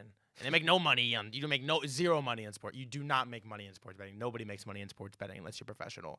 And just like it makes sense that you fucking take that $100, close your eyes, and fire it into some coins, rather than sports betting. I think we want to talk meme coin super cycle. I think the timing is right for meme coins to really get adopted by non-crypto native people. And the tech is actually there. The infrastructure is infrastructure is actually there. Yes. Like you don't need to build any more bullshit infrastructure. It's there. No more L2s. Solana works. Solana's brilliant. But yeah, there's plenty of other places where the infrastructure actually isn't there. The tech really needs to be built out. If you're talking DeFi, if you're talking DePIN, that makes a lot more sense. And that's why you shouldn't expect to be able to invest in an infrastructure in these coins that are gonna it's like a make it play on day one. Like these things take a long time to play out, and the fact is that memes and even like platform coins, which are basically memes, that's like the first real use case that exists for crypto. It also shouldn't be a guarantee that if you get in early on some infra play, it's like going to 50 bill and you're yeah. Like that should not be a guarantee. It's deeply the market, private market is deeply broken, and I think there's only going to really be a change there. Because I know we haven't really been touching on that, and honestly, I'm a bit from outside of that space, but I've gotten a lot of insights from it being a builder, of course, and being in those circles. That I really think that for infra to change its playbook, and by the way, even if CT is really mad about it, nothing has really changed, not much. It's going to take time to play out, and people that are pumping up these bags and dumping them on retail at like billions of dollars of FDVs, they're only going to start changing their behaviors once they start bleeding. Yeah, absolutely. And that's going to take a long time because you've got these private market rounds. They take years to unfold, and then they launch, and it's these super hype launches and centralized exchanges, and there's unlocks. It's going to take a while for that to hit, regrettably. But I think, they need to. They don't get the message. We need to send them a message. You're sending it. We need to send a message, not just with meme coins, but yeah, they're gonna have to. They're already bleeding. All alts are bleeding, and many of those infrastructure plays will never make a comeback. But yeah, I feel like we should also play a role here. We need to send memes higher to make them cope even more. I mean, it's just crazy. Like, no matter how angry people get on CT or how many gigabrain 100 tweet info threads I read, it's like I am forever in the belief that crypto Twitter is the most fun part. It's the best part of crypto. 2021 cycle, I showed up every single day, tweeted 100 times a day, and I wasn't even trading I was barely even trading NFTs or coins. I was just tweeting about what was happening. It was so fun. It was so interesting. And that memes are a direct representation of that. And I think it feels like there's two sides of this cycle, and it's either like old guard, you're mad, you're not making money, or it's like new guard, you're participating in what's happening, you're making money, you're having fucking fun. And it's like very distinct who's on what side. I think this comes back to what we said. I think because it's so controversial, this is like a really pivotal moment in crypto. And I think this is if you don't know what to be optimistic about, this is what you should be optimistic about. You should be optimistic about the fact that this is a pivotal moment and something will come out of this. I would say this like 6 to 12 month stretch between probably a really, really bad bear market and the bull market that we're in or we're entering into. And by the way, this cycle is far from done. So I thank you for saying that. Yeah, because I can't even have for people to say that we just went through an entire bull cycle and it's over is crazy to me because it feels like nothing happened, bro. Like what happened? It feels like nothing happened. There's a couple Pump.fun went crazy. Bitcoin barely sniffed an all-time high. And there was a couple coins, went to a couple bill, and that was about it. Yeah, people are just like... Nothing happened. They this needs stimulus, and not much is happening. But these things like take time to really, to really unfold. Like the ETFs and... Yeah. And again, what people are building on chain and new use cases, it takes a while until we can become optimistic again. So I think we're honestly these last couple of days really I'm not sure if it's an all-time high in nihilism and pessimism. It's getting there. We're really getting there. Maybe we're not quite there yet. Maybe it's in the next couple of months, but I think slowly we're gonna start seeing optimism again. And I don't think at all this is gonna take away from memes. I think it's just gonna add to it. But I think it's just gonna be like. Just like in the last cycle, we had so many different narratives going on. Right now, we just have memes. I think there's going to be there could definitely be more narratives. There probably will be, but I think memes are just going to gain steam as the front runner in terms of getting public adoption. Well, the thing about memes too is even in the most brutal bear market, if we take into account that memes are like a direct representation of crypto Twitter and CT culture. Even those brutal the bear market was lit, bro. There was so much going on in the bear market. That's true. So it's like there are attention cycles still happening, even though Bitcoin isn't is dumping or isn't riveting higher. It's like there are still like Pepe happened in a very weird market. Yeah, I mean, all that stuff happened on base. You had NFTs were going down, but there's stuff going on. It was exciting. There's always mini cycles happening. And that's a big bull case for the memes. We're about to be up on time. Here's the last thing I want to ask you is, will Solana forever be the king home place for memes? Like, what would it take to replace Solana as like the primary source of meme coin culture?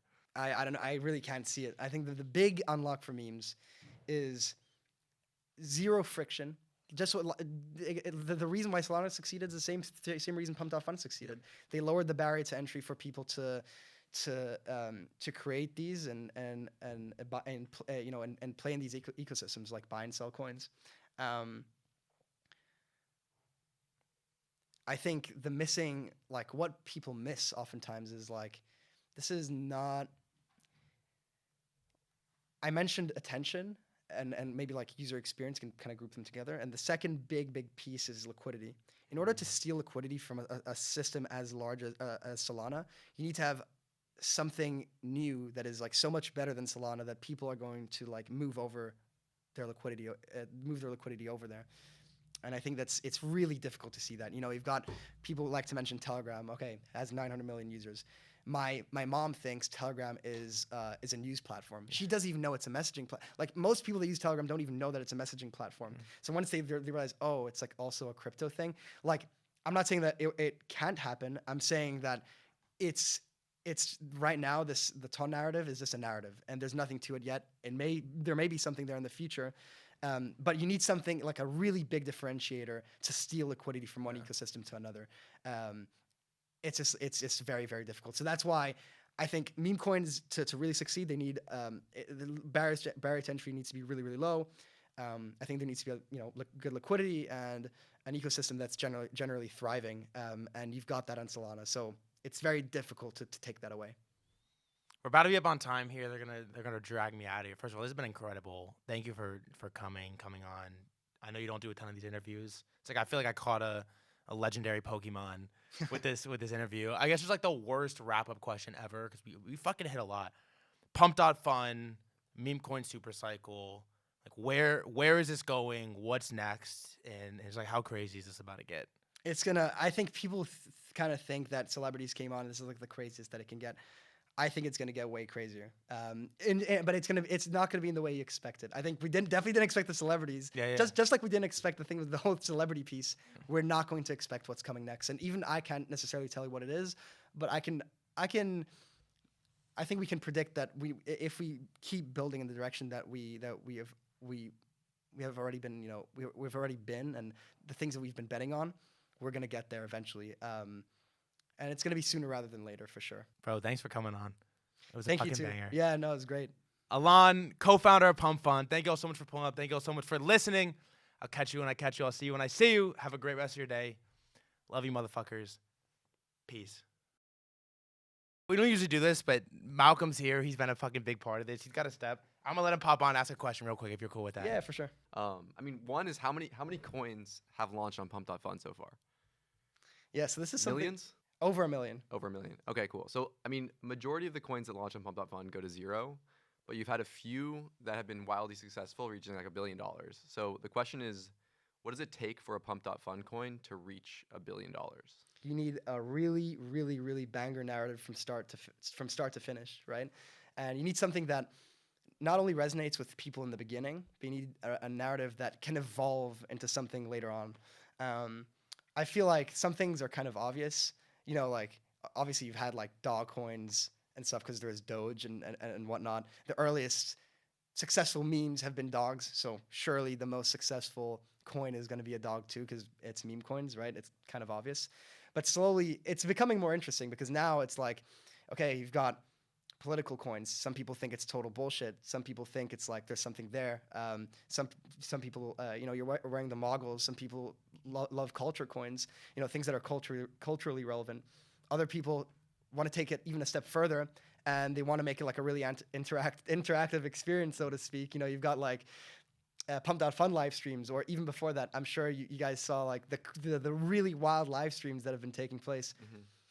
There's many things that you can do, but the main thing is like you need to stand out somehow. So either you need to pick a narrative that you think can really scale. I think culture coins are a really good example of that because that's the whole point of culture coins, that they can really scale because people outside of the space are already familiar with those memes and those terms and these like notions. People know what it means to get mogged. You know what I mean? Makes sense. Yeah. And it really depends. So, but you can't just fit everything in one bucket. You've got Pepe and Doge, for instance. That's like Lindy. So, and that Pepe, for instance, I don't think my normie friends really get or understand Pepe. But that doesn't really matter because in the crypto space, that's like the meme from day one, right? And there's a lot of liquidity in this space, so it makes sense that it's a dominant meme. Anyway, I think I'm kind of repeating myself with the narrative thing, but you need a really strong narrative. I think generally the more transparent you are, the better.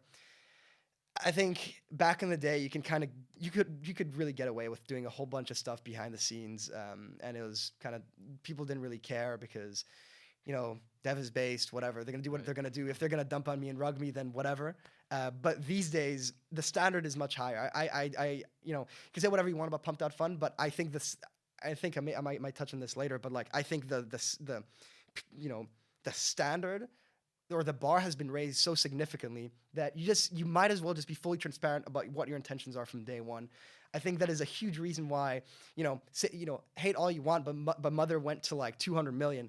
Right. Why did it go that way? And all these other celeb coins went to zero. Obviously, most of them fucking rugged them, but Iggy could have just kind of sat on it and not really done anything. She could have sold, not sold, whatever. But the point is that she was being transparent about what she's trying to do here. And slowly people realize, okay, there could be something to it. And I think that's what drove it. That's what drove its mind share. Again, like you can hate all you want about its price action, bag holders, whatever. But ultimately we're talking about it right now. And that's the important thing. So yeah, transparency is really important. You should also get the right people involved for sure. I think if you're a dev and you create it, you don't fall into like short-term traps like giving people free shit. Ultimately, people need to like actually like it, like the meme and believe in it and get on board with it too. Because if they want you to if it's a transactional, like if you ask me for 5% of the supply or whatever, so you shill it, it's not going to work out anyway. Right. So like, well, what the hell's the point? And it's memes, man. Like, what are we doing? What are we like? Why are we striking these deals like it's some infrastructure deal? You know what I mean? Right. Some vaporware garbage behind the scenes deal. Like why we're not doing that? Yeah. We're trying to unite behind something that we actually kind of find funny and we think can scale reasonably. So yeah, I think these three factors are pretty important. Who you get involved, the narrative, and transparency. Very cool. And another question is, you've seen a lot of people from different walks of life launch coins, right? You have like the kid in his basement who's never launched a coin or touched crypto. He finds Pump.fun, he launches something. And then you have sophisticated dev teams going out and orchestrating launches and KOLs and all these different things. Are there any themes or just like insights you've had from watching the best teams evolve? Like, what does it look like? Like the coins who have been successful, what do the teams look like? How do they evolve over time? And yeah, just explain like meme coin teams on Telegram. It's just such an interesting phenomenon. That's a really good question. I think these are the sorts of things that never get mentioned. Forget on like podcasts and stuff, but not even on crypto Twitter. People think it's like, I don't know. I think it's actually, it doesn't. I think I mentioned the builders earlier on. Builders don't really understand the space. I think even on crypto Twitter, people don't even like talking about what goes into a meme coin because they think it's irrelevant and cringe. You know what I mean? It's like, but these are the things that users are talking about in their chats. Like how do I dev this coin? How do I get this to the next level? So I feel like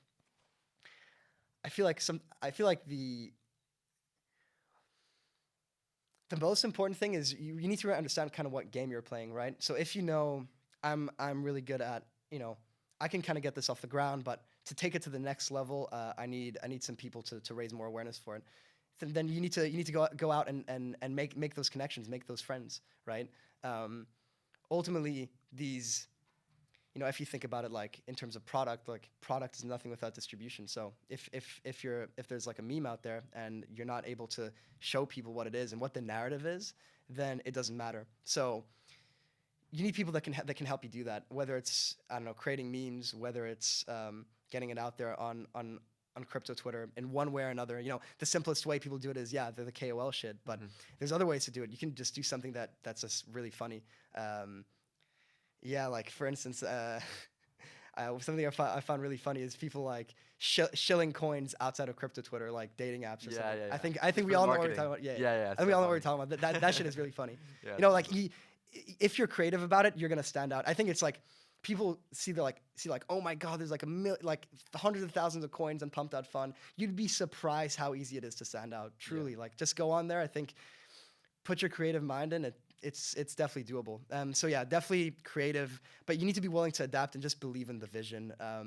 Ultimately, if you're the one that created it, you need to be willing to give quote unquote give a piece of it to other people. Like you can't just take all the credit, or you can't be afraid to be super under the shadows as well. People really like it when there's a leader that's kind of leading it. You know, Michi comes to mind when it comes to that. Mog has that too. You know, a bunch of these have that, and I think that's really important. But yeah, you know, we can run in circles and mention every single coin out there and what they did well, but I think they all come back to these notions. Yeah. What's super cool is that like, you know, a meme coin team oftentimes is not composed of the people who started the coin, right? You'll have somebody start the coin, and then maybe they'll rug, maybe there'll be a CTO, or maybe people will just buy the coin because they like the meme, and then they start participating. It does feel very future of work in that sense, where you can kind of be like, if you're a good meme maker, for example, right, and you like a given meme, you can buy some of the supply, and then you start participating, start onboarding your friends, and just kind of emergently evolving like this. But I think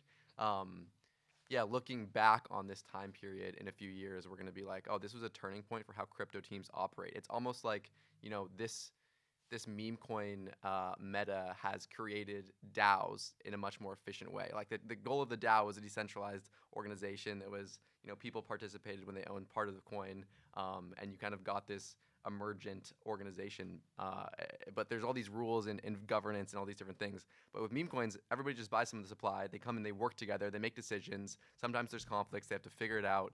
But it's just like a beautiful emergent thing that you've created here. That's a really good point. I actually haven't heard that, comparing meme coins to DAOs, because DAOs are like this really abstract theoretical concept. You do a bunch of people do a bunch of research in it and how to optimize them around certain protocols and stuff like that.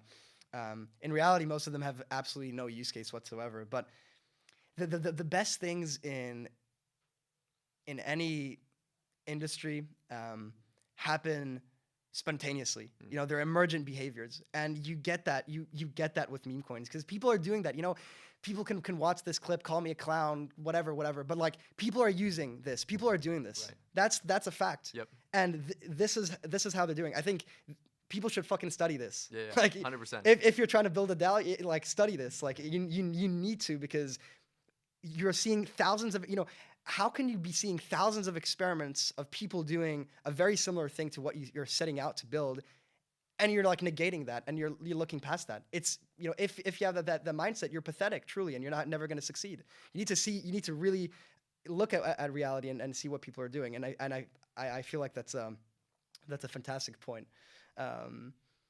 Yeah, I think it's kind of on another note. It's really interesting how these kind of community takeovers take place. You know, when a dev sells, or when there's like a couple of them going on at the same time or something. Ultimately, like, it's just something that you can't really explain to someone when they haven't been a part of it. It's like the closest example, if you want to talk DAOs and like finance or whatever. Yeah. You've got like multiple people trying to acquire something at the same time, right. But it's like, and control it, you know what I mean? And it's like, it's silly comparing those two, but it's like, you need to really live it to understand what's going on there, and it's very entertaining as well. Yeah. So I'd urge people to play around with it a little more, take it a little bit more seriously, for sure. Awesome, cool. Well, sorry for hijacking the pod. I'll give it back to Thread.